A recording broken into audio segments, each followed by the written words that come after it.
The Michigan Humane Society Rescue Department got dispatched to a call. It was for a puppy. The caller wasn't sure what happened. They think it was hit by a car. You could hear it like making noises, yelping a little. It was in pain.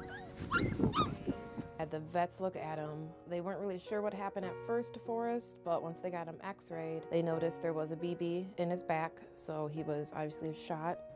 A BB pellet being lodged into his spine caused his right back leg to be completely non-functional, so he couldn't use it, and his left back leg to be very, very weak. We went ahead and amputated his right rear leg, and with that amputation, while he was in recovery, his heart ended up stopping and he stopped breathing. We had to perform some CPR on him once we resuscitated him. His vision is not all there. He does tend to see shadows, but I don't necessarily think he sees complete detail. I was reading the news on the internet on Click on Detroit, and I saw the story.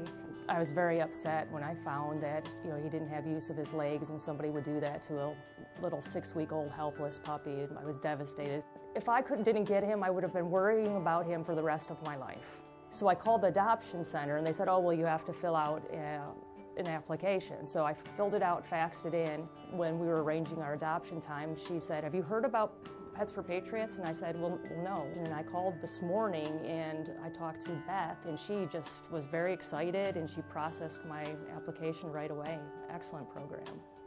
Well, all my animals are all rescue pets. Right now I have a cat that was rescued out in the road, one that was thrown off of the Ambassador Bridge. He's a little bit off, but he'll be a very good playmate because he thinks he's a puppy. I'm at the Ambassador Bridge. I work at the Fort Street Cargo Facility. I'm the port veterinarian. As far as him being an amputee, I've had a 3-legged dog before, and they've done just fine. As far as his vision, I'm not sure how bad it is right now, but I'm hoping that maybe a course of steroids might help improve his vision. In the past, I've had some dogs with head injuries that I've been able to get their vision back, at least somewhat, so I have hopes for that. If not, he'll still do fine. Forrest is a cute name, but I think I want to name him after a gladiator. He's been through so much, so I think he's going to get a gladiator sort of tough name.